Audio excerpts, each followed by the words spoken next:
Please don't leave me out here. Get out! This is where you belong now. A pregnant woman begged her husband's family to take her to the hospital as her labor pains grew stronger. They laughed at her, they mocked her, they called her dramatic. But one cold midnight, when the baby finally started coming, they did something she never expected. They threw her out of the mansion into the rain to die. Why? Because the baby was a girl. They said she was useless. They said the family needed a boy, not a burden. But what they didn't know was that this woman they treated like garbage was actually a lost princess. And the baby girl they called worthless. She was born to wear a crown. 6 months later, 5 expensive cars pulled up at that same mansion. And when the doors opened, the family's faces went white with shock. Who was in those vehicles? And what would happen to the people who threw away royalty? Sit back and find out as we delve into this touching story.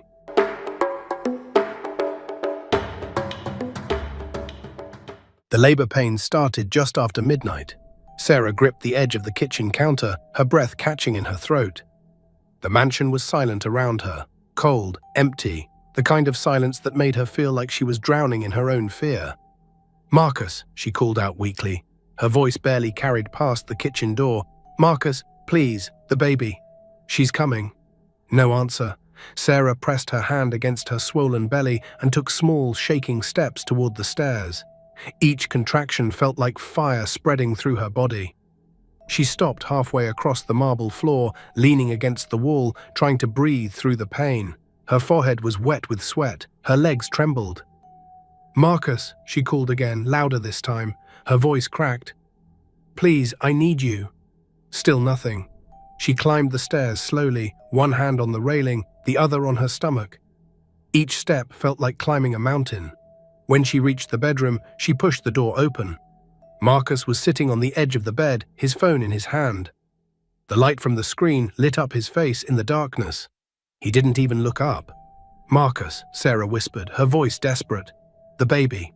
I need to go to the hospital, now, please."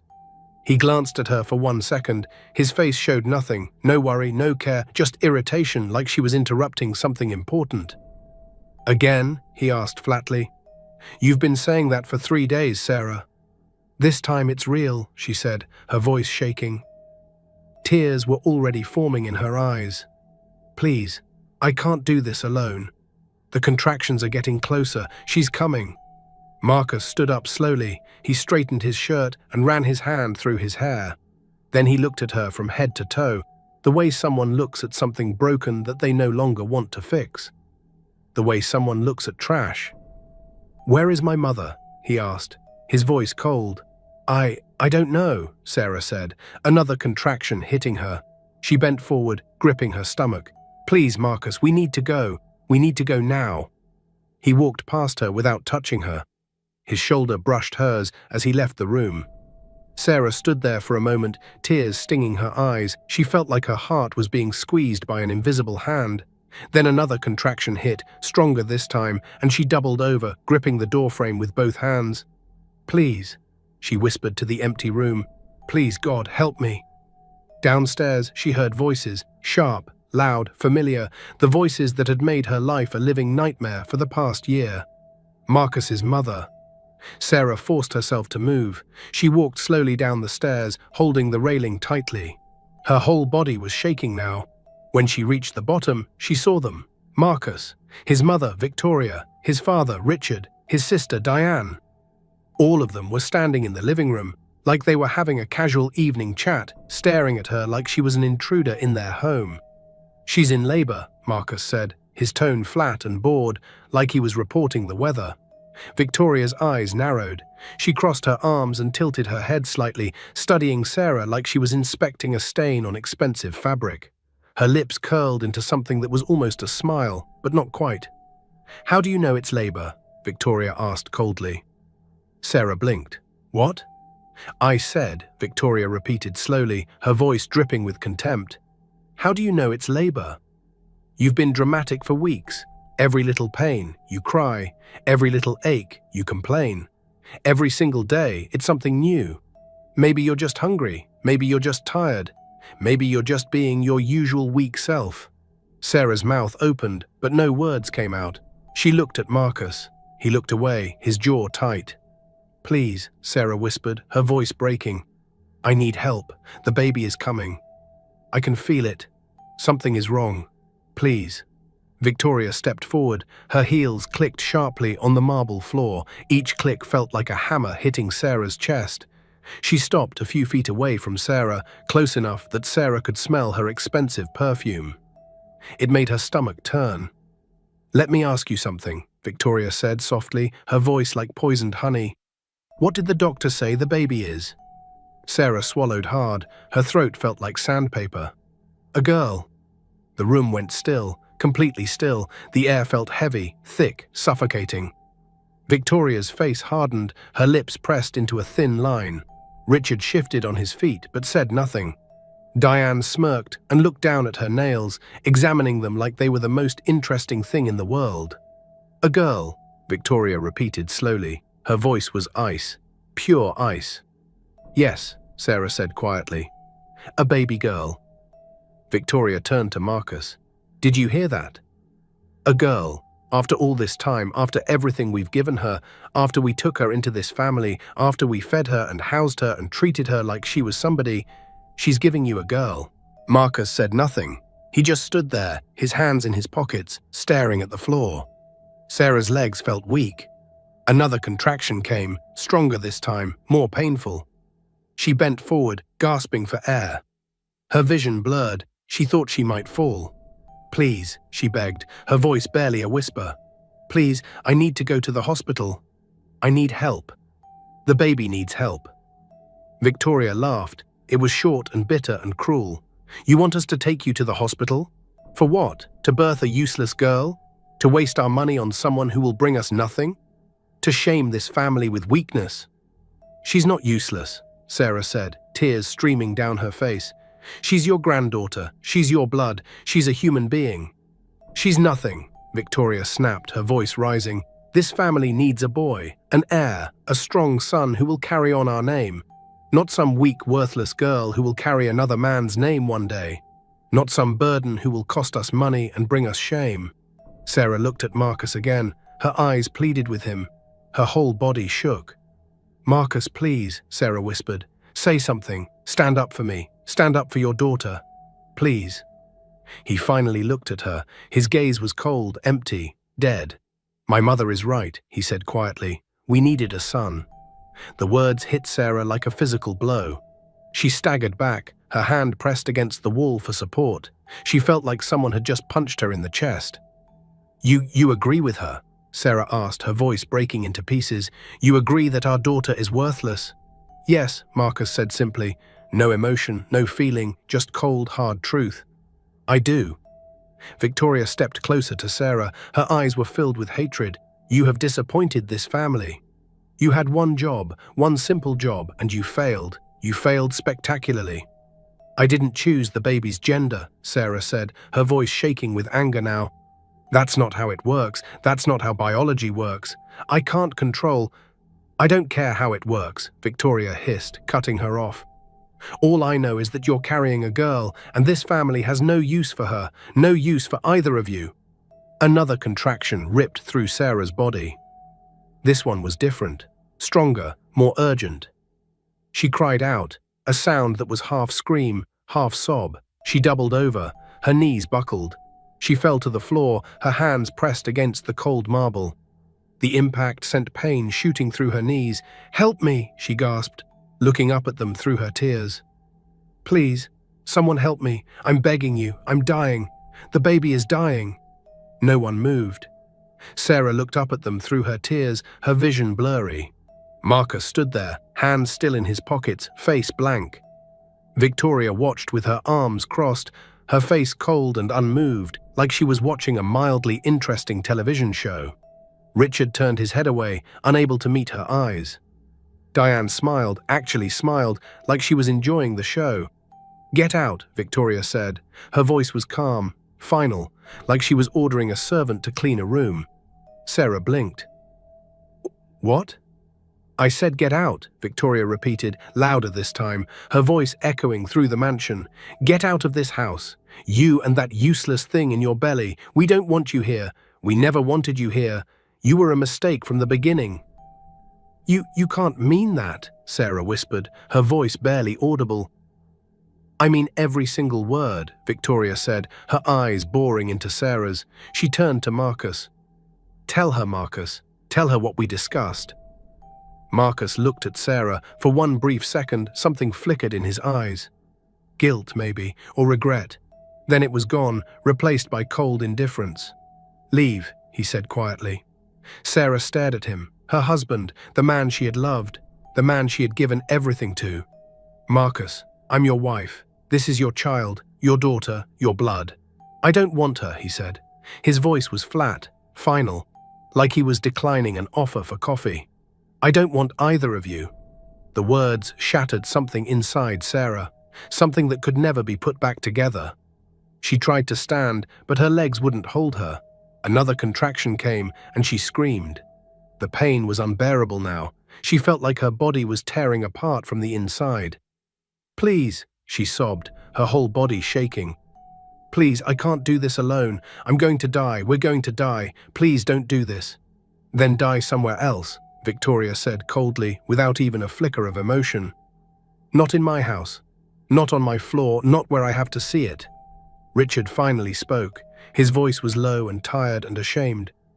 "Victoria, maybe we should—" "Stay out of this," Victoria snapped, her head whipping toward him. "This is my decision. This is my house. These are my rules." She pointed at Sarah like she was pointing at garbage. "Security, get her out of here, now, immediately." 2 security guards appeared from the hallway. They walked towards Sarah slowly, their faces uncomfortable but obedient. They had families to feed, jobs to keep. They couldn't say no. "Madam, please," one of them said softly, bending down beside Sarah. "You need to leave." "I can't walk," Sarah gasped, her whole body convulsing with pain. "The baby, she's coming right now." The guard looked at Victoria, his eyes questioning, hoping she would change her mind. Victoria waved her hand dismissively. "I don't care. Carry her out if you have to. Drag her if you must. Just get her away from here. Get her away from my sight." The guards bent down and lifted Sarah gently, trying their best not to hurt her. She cried out in pain as they carried her toward the door. Every movement sent fresh waves of agony through her body. She reached out toward Marcus, her hand trembling, her fingers stretching desperately. "Marcus," she sobbed, her voice breaking. "Please, don't do this. Please, I love you. I've always loved you. Please don't throw us away." He turned his back, slowly, deliberately. He walked toward the stairs without looking back. The guards carried Sarah outside into the cold night. The rain had just started, light at first, then heavier. They set her down carefully on the wet ground near the gate, under a small tree that offered no real shelter. "We're sorry, madam," one of them whispered, his voice filled with genuine regret. "We have to follow orders. We have families. We can't lose our jobs. I'm so sorry." Then they walked back inside. The gate closed behind them with a heavy clang that echoed through the night. Sarah lay there on the ground, rain soaking through her clothes. Her body was shaking violently now, cold, pain, fear, all of it mixed together. Her mind was screaming. The contractions were coming faster now, stronger, unbearable. She could feel the baby moving, fighting to come out. "Help," she whispered into the dark, her voice barely carrying over the sound of the rain. "Somebody, please. Anybody, help us." No one came. She tried to crawl toward the road, using every ounce of strength she had left. But the pain was too much. Her arms gave out. She collapsed again, her cheek pressed against the wet pavement, her vision blurred. Her breath came in short, desperate gasps. She could feel consciousness slipping away. "Please, God," she whispered, her lips barely moving. "Please save my baby. Please don't let her die. She doesn't deserve this. Please." And then, through the rain, through the darkness, she saw headlights. Bright. Coming closer. A car stopped. A door opened. Footsteps ran toward her. "Oh my God," a woman's voice said, filled with horror and urgency. "Someone help me. She's in labor. Call an ambulance. Now." Sarah tried to speak, tried to say thank you, tried to say please help my baby, but the darkness pulled her under. Everything went black. When Sarah opened her eyes, she was in a hospital bed. The room was bright and clean and smelled like antiseptic. A steady beeping sound filled the air. Machines surrounded her. She blinked slowly, trying to remember where she was, what had happened, why her body felt so empty. Then she heard it, a soft cry, tiny, fragile, beautiful. Sarah's head turned quickly, panic flooding through her. "My baby," she whispered. "Where's my baby?" A nurse appeared beside her, smiling gently. "She's right here, Mama. Don't worry, she's safe." The nurse was holding a tiny bundle wrapped in pink cloth. She brought the baby closer and placed her gently in Sarah's arms. The weight was almost nothing, but it felt like the whole world. "Congratulations," the nurse said warmly. "You have a beautiful baby girl." Sarah looked down at her daughter's face. She was small, so small, fragile, but perfect, absolutely perfect. Her tiny fingers curled into little fists. Her eyes were closed. Her lips were pink and soft. Is she okay?" Sarah asked, her voice trembling. "She's perfect," the nurse. 10 fingers, 10 toes, strong lungs, healthy heart. She's a fighter, just like her mama." Sarah's eyes filled with tears. They spilled over, running down her cheeks. "Hi," Sarah whispered, her voice breaking with emotion. "Hi, my baby. I'm your mama. I'm so sorry. I'm so sorry for everything that happened. But I promise, I will never let anyone hurt you again." The baby's eyes opened slightly. They were dark and clear and beautiful. Sarah felt her heart break and heal at the same time. "I'm going to name you Zara," Sarah whispered. "It means princess, because that's what you are. You're my princess." A doctor walked into the room. She was an older woman with kind eyes and grey hair pulled back in a bun. She looked at Sarah with deep concern. "How are you feeling?" the doctor asked gently. "Tired," Sarah said quietly, "but okay. Thank you for saving us." The doctor nodded. "You were brought in just in time. A woman found you on the road. She called an ambulance immediately. You're very lucky. Another few minutes and—" She stopped, not wanting to finish the sentence. Sarah looked down at Zara again. "Lucky," she repeated softly. She didn't feel lucky. She felt broken, shattered, used, thrown away. "Do you have family we can call?" the doctor asked gently. Sarah shook her head, fresh tears falling. "No, they don't want us." The doctor's face softened. She sat down in the chair beside the bed. "I see. Well, you're safe here. We'll take care of you, both of you." Sarah stayed in the hospital for 3 days. She had no money, no home, no plan, but she had Zara, and for now that was enough. She held her daughter, she fed her, she sang to her, she made promises she didn't know how to keep. On the 3rd day, a woman walked into her room. She was tall and elegant, dressed in a long, flowing dress made of expensive fabric. Her hair was wrapped in a beautiful headscarf with gold thread. Her eyes were warm but sharp, like she could see right through to your soul. "Sarah?" the woman asked, her voice smooth and cultured. Sarah looked up from feeding Zara. "Yes?" the woman smiled gently. "My name is Isabella. I'm the one who found you on the road." Sarah's eyes widened. Her breath caught. You saved us." Isabella nodded. She moved Isabella fully into the room and sat down in the chair beside the bed. "How are you feeling?" "Better," Sarah said quietly, her voice filled with gratitude. "Thank you. I don't know how to thank you. You saved my life. You saved my daughter's life. I can never repay you." Isabella waved her hand dismissively. "You don't need to thank me. I did what anyone should do." She paused, studying Sarah's face with intense focus. "But I do have a question. Why were you alone on that road in the middle of labor, in the rain, with no help?" Sarah looked down at Zara sleeping in her arms. Her throat tightened. The memories came flooding back. The pain, the rejection, the gate closing. "They kicked me out," Sarah whispered. "Who?" Isabella asked gently, leaning forward. "My husband, his family. They didn't want a girl. They said she was useless. They said I disappointed them. They said this family needs a boy, not a burden." Sarah's voice broke. "They threw me out like I was nothing, like garbage, like I didn't matter." Isabella's face hardened. Her hands gripped the armrests of the chair. Her knuckles turned white. "What is your husband's name?" Marcus Lowell, Sarah whispered, the name tasting like poison in her mouth. Isabella went very still, her entire body tensed, her eyes narrowed dangerously. Then she leaned forward slowly, her voice dropping. Marcus Lowell, Isabella repeated carefully. Son of Richard and Victoria Lowell? The business family? Sarah nodded, surprised. You know them? Isabella's jaw tightened. She looked away for a moment, taking a deep breath, clearly trying to control her emotions. Then she looked back at Sarah, and there was something in her eyes. Something cold, something dangerous, something that promised justice. Yes, Isabella said quietly. I know them. There was so much weight in those 4 words, so much history, so much anger. Sarah, Isabella said softly.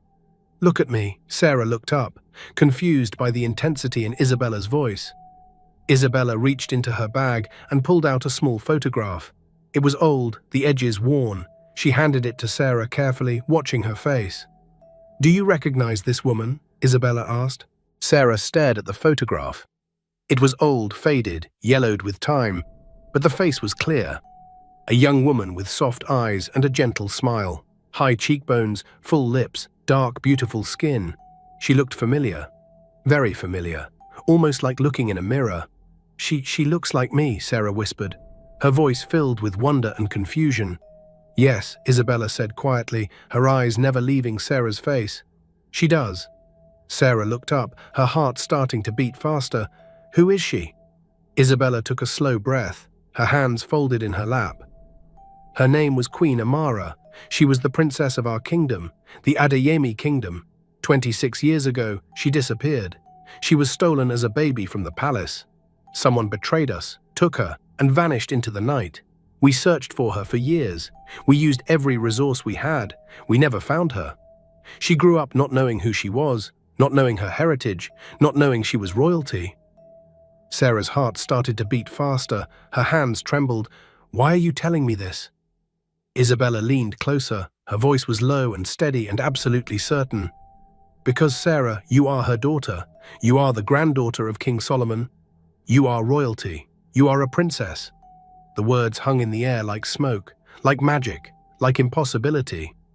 Sarah stared at Isabella, then she laughed. It was a weak, disbelieving sound, almost hysterical. That's impossible. That's crazy. I'm nobody. I'm just Sarah. I grew up in an orphanage. I have no family. I have nothing. It's not impossible, Isabella said firmly. She pulled out another photograph. This one showed Queen Amara holding a baby, her face glowing with love. This is your mother, and this, she pointed at the baby, is you. Sarah's hands began to shake violently. The photograph blurred through her tears. How do you know? Because I've been searching for you for 26 years, Isabella said, her own eyes becoming wet. I am your grandmother's sister. I am your great-aunt. And when I saw you lying on that road, when the ambulance lights lit up your face, when I looked at you properly, I knew immediately. You have her eyes, her face, her spirit. Sarah couldn't breathe. Her mind was spinning. Her whole world was turning upside down. No, this can't be real. Things like this don't happen, not to people like me. Isabella reached out and placed her hand gently on Sarah's. Her touch was warm, real. It is real. And your daughter, she looked down at baby Zara, her eyes filling with tears, is a princess. She is the heir to the throne. She is royalty. Sarah looked down at Zara sleeping peacefully in her arms. This tiny baby they had called useless. This little girl they had thrown away. This child they had rejected. She was a princess, and Sarah, the woman they had treated like garbage, was royalty. Isabella stood up slowly, her dress flowing around her. Rest now, she said softly. When you're ready, when you're strong enough, we will leave this place. We will return to the kingdom. Your grandfather, the king, is old now. He has waited so long to find you, and those who hurt you? Her eyes turned cold, like ice. They will pay. Every single one of them will pay for what they did. For the first time in days, weeks, months, Sarah felt something rise in her chest. Not sadness, not fear, not despair. Strength, power, purpose. 6 months passed. Sarah stood in front of a tall mirror, staring at her reflection. She barely recognized herself. Her hair was styled elegantly, braided with gold thread and small jewels. Her dress was made of silk with gold embroidery along the edges, traditional royal patterns that had been passed down for generations. Around her neck hung a heavy necklace, passed down through generations of queens, each stone representing a generation of her family. Behind her, Isabella smiled with pride. "You look exactly like your mother." Sarah touched the necklace gently, feeling the weight of history. "I still can't believe this is real. Sometimes I wake up and think it's all a dream." "Believe it," Isabella said, walking closer. "You are Princess Sarah Adeyemi, daughter of Queen Amara, granddaughter of King Solomon, and your daughter, little Zara, is next in line to the throne." At the sound of her name, baby Zara giggled from her crib across the room. She was bigger now, stronger, her cheeks round and healthy. Sarah turned and walked over to her. She lifted her daughter gently and kissed her forehead. "Hello, my princess," Sarah whispered. "Are you ready to go home?" Zara reached up and grabbed her mother's finger, her grip surprisingly strong. Isabella stepped closer, her face becoming serious. "Are you ready?" Sarah looked at her. "For what?" "To return," Isabella said, "to face them, to show them exactly who they threw away." Sarah's face hardened. She thought of Marcus, his cold eyes, his empty words, his cowardice. She thought of Victoria's cruel voice.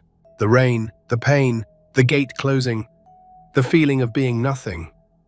"Yes," Sarah said quietly, but her voice was steel. "I'm ready." Isabella nodded with satisfaction. "Good, because tomorrow we leave for the city. We will go to the Okafor mansion, and we will remind them exactly who they rejected. We will show them what happens when you throw away royalty." The next morning, a convoy of 5 black SUVs pulled up in front of the Okafor mansion. The vehicles were sleek, expensive, with tinted windows and official royal seals embossed in gold on the doors. The gates opened slowly, the guards confused and nervous. This was not a scheduled visit. These vehicles carried power, authority, consequence. Servants whispered to each other behind windows, their faces pressed against the glass. Who were these people? What did they want? The entire compound felt the shift in the air. Something important was happening. Something that would change everything. From the first SUV, Isabella stepped out. She was dressed in full royal robes, deep purple with gold trim that caught the morning light. Her head was held high, her shoulders back. Her presence commanded immediate respect.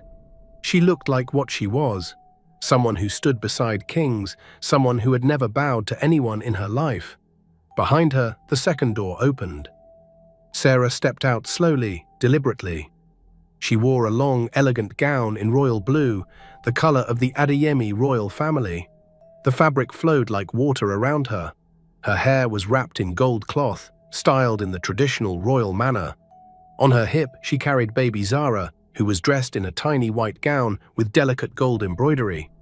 On Zara's small head rested a miniature crown, crafted specifically for her, marking her as heir. The guards at the gate stared, their mouths hanging open. One of them stumbled backward, almost falling. Another dropped his radio. They had never seen anything like this. The woman they had carried out 6 months ago, weak and bleeding and crying, was now standing before them, looking like she owned the world, because she did. From the other 3 SUVs, royal guards emerged. 10 of them, dressed in formal military uniforms with royal insignia. They stood at attention, forming a protective formation around Sarah and Isabella. The display of power was unmistakable, undeniable. One of the mansion guards found his voice. "I need to announce you," he stammered. Isabella turned to him slowly. Her gaze was cold. "Go," she said simply. The guard rushed inside, almost running, his legs shaking. In the living room, Victoria sat on her white sofa, sipping tea from an expensive china cup, trying to maintain the illusion that everything was fine. Everything was not fine. Their business was crumbling. Partners were withdrawing. Money was running out. But Victoria refused to acknowledge it. She sat there in her expensive dress, pretending. Marcus stood by the window, scrolling through his phone, desperately trying to salvage business connections. His face looked older now, tired, defeated. Richard read a newspaper, his hands shaking slightly. Diane painted her nails, but her usual confidence was gone. The family was dying slowly, and they all knew it. The guard burst into the room, breathing so hard he could barely speak. "Madam," he gasped. "Madam, there are people outside." Victoria frowned, annoyed at the interruption. "Who?" "Many cars, madam, many people. They look very important, very powerful." Victoria set down her teacup with a sharp click. "Tell them to leave. We don't take visitors without appointments. I'm busy." "They have official seals, madam," the guard said, his voice shaking. "Royal seals, on their vehicles." Marcus's head snapped up from his phone. "Royal seals?" "Yes, sir, and madam—" The guard swallowed hard. "They said it's about your son's wife." The room went completely still. Victoria's face went pale, then red, then pale again. "Sarah," she whispered, "they didn't say the name exactly, madam. But they have a baby with them, and they are demanding to see you. Not requesting, demanding." Victoria and Marcus exchanged a look. Fear flickered in both their eyes. What was happening? What could Sarah possibly want after all this time? Victoria stood up slowly, smoothing her dress. "Fine," she said, trying to sound confident. "Bring them in. Let's see what this pathetic girl wants now, probably begging for money." The guard nodded and left quickly, grateful to escape the tension.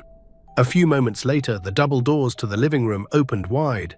Not gently, not quietly. They swung open with force, with purpose. Isabella walked in first. Her presence filled the room immediately. She didn't just enter, she commanded. Every eye turned to her, every breath held.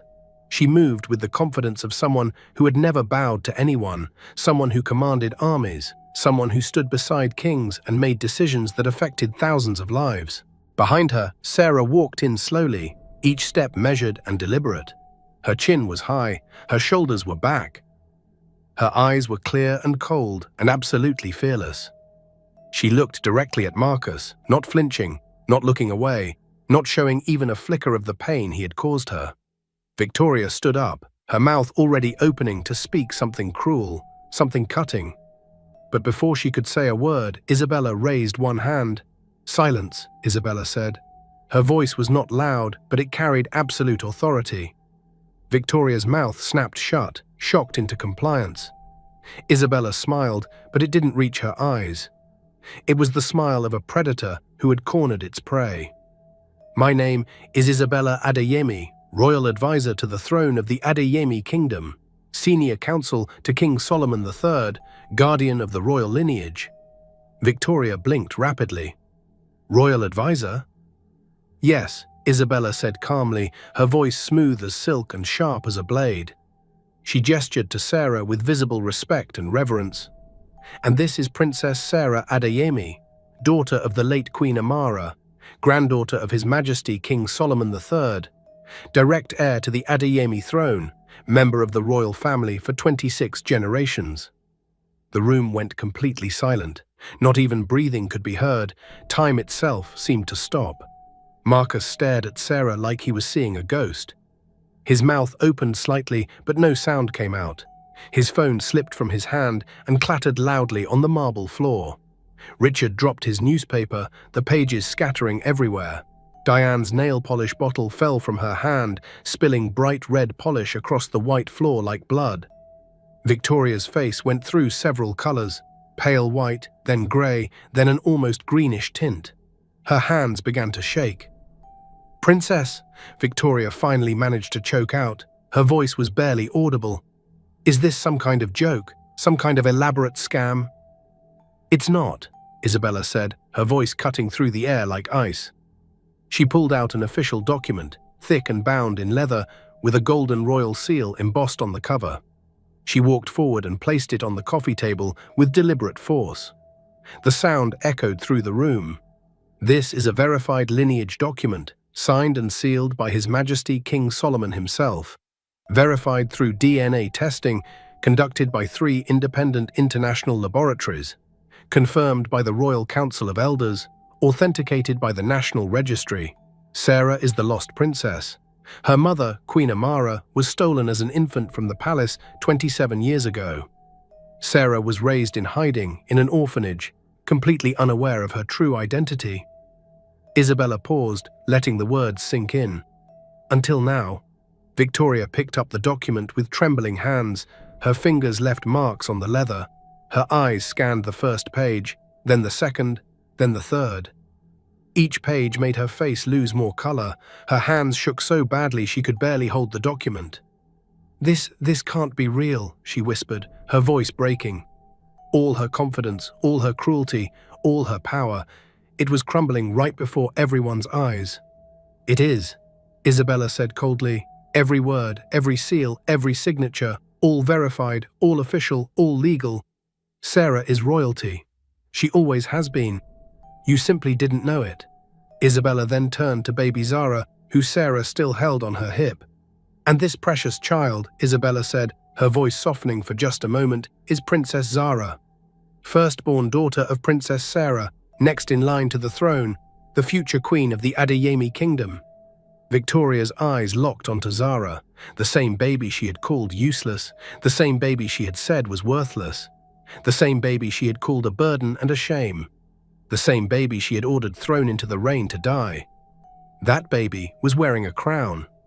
Marcus stepped forward, his legs shaking, his whole body trembled. "Sarah," he said quietly, his voice cracking with desperation. "Sarah, I didn't know. You have to believe me. If I had known, if I had any idea—" "You would have what?" Sarah interrupted. Her voice was calm, but it cut through the air like a blade made of ice, like winter itself speaking. "You would have kept me, loved me, treated me like a human being, treated your daughter like she mattered. Tell me, Marcus, what exactly would you have done differently?" Marcus opened his mouth, but no words came out. His throat worked uselessly, his eyes filled with tears. Nothing. Sarah stepped closer to him. Each step echoed. Each step felt like judgment approaching. "You didn't throw me out because you didn't know I was a princess, Marcus. Let's be very clear about that. You threw me out because I gave you a daughter. You threw me out because your mother told you to. You threw me out because you're weak, because you have no spine, because you're a coward who can't stand up for his own family." Her voice rose now, filling the room with righteous anger. "You threw me out while I was dying. While your daughter was being born. You turned your back while I begged. You walked away while I screamed for help. That has nothing to do with knowing I was a princess. That has everything to do with you being a worthless excuse for a man." Marcus's face crumpled. Tears streamed down his cheeks. He fell to his knees. "Sarah, please. I'm sorry. God, I'm so sorry. I was wrong. I know I was wrong. Please, please forgive me." Sarah looked down at him. Her face showed nothing. No pity, no forgiveness, nothing. Victoria's face flushed red with anger and humiliation. "How dare you speak to my son that way?" she started, her voice rising. "How dare I?" Sarah's head whipped toward Victoria, her eyes blazed with fury. "How dare you? You called my daughter useless. You called her worthless. You said she was a burden. You said this family had no use for her." Sarah's voice shook with controlled rage. "You left me on the street in the rain while I was in active labor. You watched me beg. You watched me scream. You watched me collapse. And you ordered your guards to throw me out like I was trash." She stepped closer to Victoria, who actually backed up, fear visible on her face for the first time. "You left me there to die. You left your granddaughter to die. You didn't care if we lived or died as long as we died away from your precious house, away from your sight." Tears streamed down Sarah's face now, but they weren't tears of sadness. They were tears of rage, of justice, of vindication. "But I'm not nothing. And neither is she." Isabella stepped forward, her presence commanding attention again. "The Royal Council has been informed of everything that happened that night. Every detail, every word, every action." Her voice was cold and formal now. "How you abandoned a pregnant woman during labor, how you endangered the life of a member of the royal family, how you showed cruelty and inhumanity beyond measure. The council has classified your actions as crimes against the crown." Richard finally found his voice. It was shaking, desperate. "We didn't know. We had no idea who she was. We would never—" "Ignorance is not an excuse," Isabella cut him off sharply. "Cruelty is cruelty, regardless of who the victim is." If she had been a common woman with no title, would that have made your actions acceptable? Would throwing a pregnant woman into the rain be justified if she wasn't a princess? Richard's mouth opened and closed. No answer came. The answer is no, Isabella continued. What you did was monstrous, regardless of Sarah's identity. The fact that she is royalty simply adds legal consequences to moral ones. Victoria's entire body was shaking now. Her carefully constructed world, her power, her control, it was all falling apart. What do you want from us? She managed to ask, her voice barely above a whisper. All her arrogance was gone, only fear remained. Sarah smiled. It was not a kind smile, it was not a forgiving smile. It was cold and final and absolutely terrifying. I want you to feel what I felt. She turned to Isabella and gave a small nod. Isabella pulled out her phone. She pressed one number. She spoke 3 words. Begin the process. Within minutes, the sound of sirens filled the air, multiple sirens, getting closer, louder. Police cars pulled up outside the mansion, their lights flashing red and blue through the windows. Officers walked up the driveway, their faces serious, professional. They carried official documents. Warrants, orders from the highest levels of government. The double doors opened again. A senior police officer entered, flanked by 4 others. He looked at a document in his hand, then looked up. Victoria, he said formally, his voice carrying official weight. You are under investigation for child endangerment, reckless endangerment of a royal family member, attempted harm to a crown heir, and violation of human rights protections. You are required to come with us for formal questioning at the Federal Investigation Bureau. Victoria's eyes went wide with absolute horror. What? No, this is a mistake. This can't be happening. You can't arrest me in my own home. You're not being arrested, the officer clarified. Yet, you're being detained for questioning. But I must inform you that based on the evidence already submitted, formal charges are likely. Evidence? Victoria's voice rose to a near scream. What evidence? Isabella stepped forward, holding a tablet. Security footage from your own compound showing you ordering the guards to remove a woman in active labor. Hospital records showing the condition Sarah arrived in. Hypothermia, severe dehydration, complications from delayed medical care. Witness statements from the guards who carried her out. Witness statements from neighbors who heard screaming. Medical testimony about how close both mother and child came to death. She looked directly at Victoria. You left a paper trail of your own cruelty. Victoria looked at Marcus desperately, grabbing his shirt. Do something. Call our lawyers. Fix this. You're my son. Marcus stood frozen, tears still streaming down his face. He looked at Sarah, his eyes pleading. Sarah, please. I'm sorry. I know that doesn't fix anything, but please. I'll do anything. Anything. Just please. Sarah walked closer to him. She looked into his eyes, the same eyes she had once loved, the same eyes that had looked at her with cold indifference while she begged for her life. You had a choice that night, Marcus, she said softly, but every word landed like a hammer. You could have stood up for me. You could have protected your wife. You could have protected your daughter. You could have been a man instead of a coward, but you didn't. She paused, letting the silence stretch. You chose them over us. You chose cruelty over compassion. You chose your mother's approval over your family's life. Now live with that choice. Live with knowing that you threw away a princess. Live with knowing that you rejected the future queen. Live with knowing that you're the man who turned his back on his own child.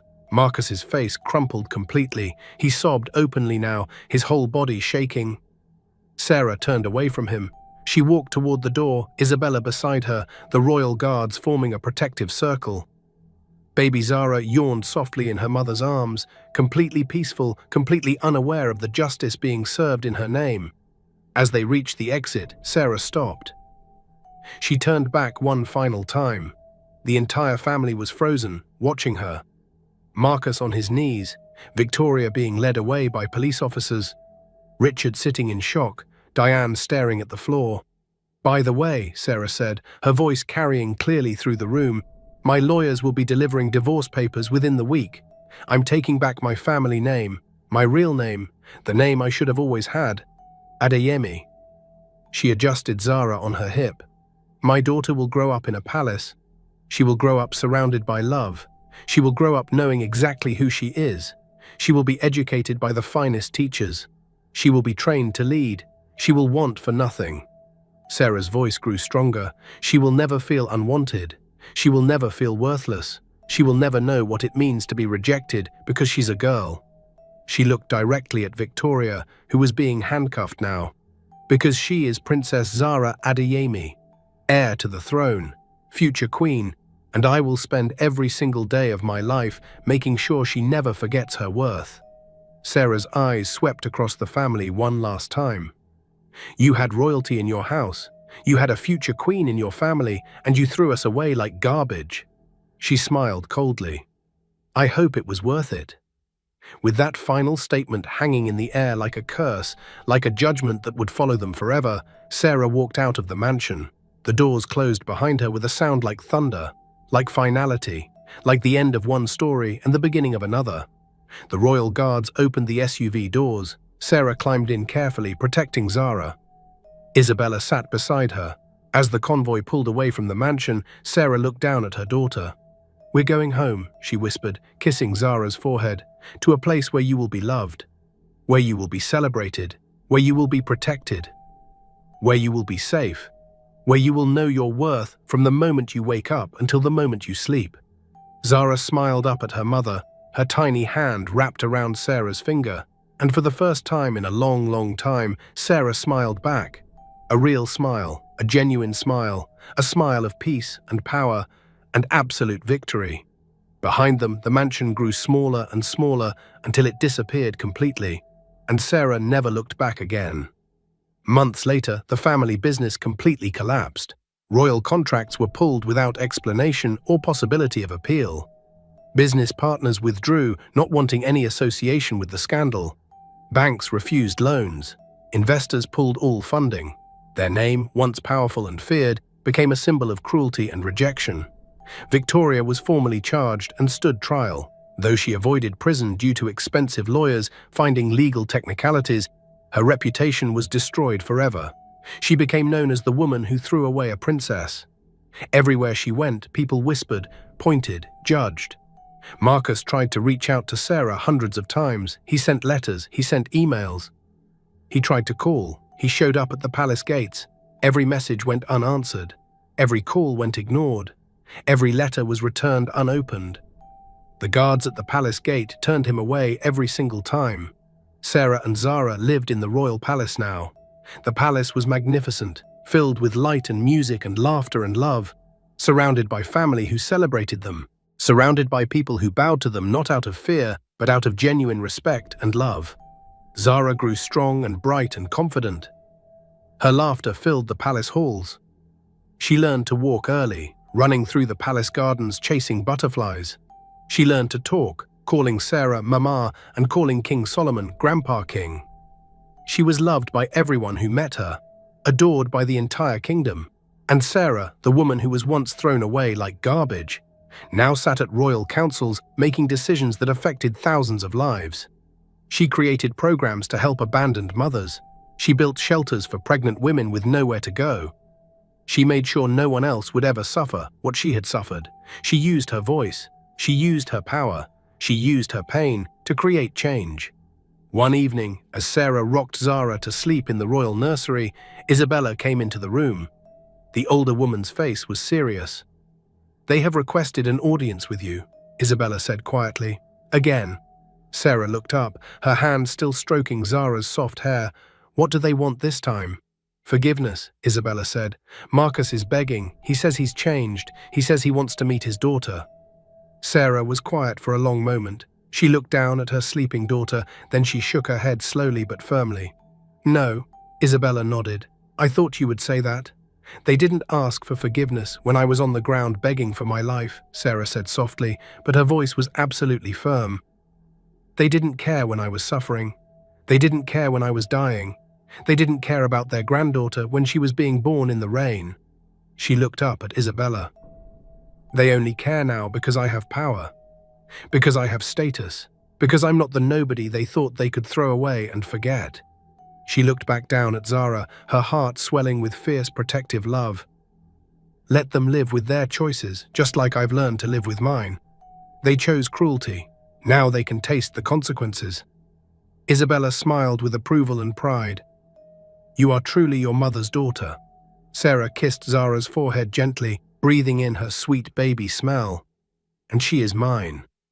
And in that quiet moment, in a palace far from the place that once rejected her, in a room filled with love instead of cruelty, surrounded by people who celebrated her instead of diminishing her, Sarah finally found complete peace, real peace, deep peace. The kind of peace that comes from knowing your worth. The kind of peace that comes from knowing you survived.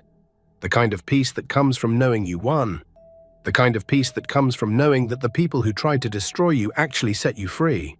And every night, before Zara went to sleep, Sarah would hold her close and whisper, "You are a princess, not because of your title, but because of your heart. Never forget that. Never let anyone make you feel small. You are royalty. You are powerful. You are loved. Always remember. You were born into greatness, and nothing anyone says can ever take that away from you." And Zara would smile and say, "Yes, Mama." And Sarah would close her eyes and thank God for the rain that night, for the rejection that led to discovery, for the pain that led to power, for the loss that led to finding herself, for the cruelty that revealed her true family, for the closed door that opened a palace. Because sometimes the worst thing that happens to you becomes the best thing that ever happened. Sometimes what looks like the end is actually the beginning. Sometimes being thrown away is actually being set free. My dear viewers, what do you think about this touching story? Please share your thoughts in the comment section. I would love to read from you. And guess what? In a few days, I will upload another very interesting story. So make sure you subscribe to my channel and turn on your notification bell so you will be notified immediately the story drops. If you enjoyed this story, please hit the like button and share it with your friends. Thank you so much for watching.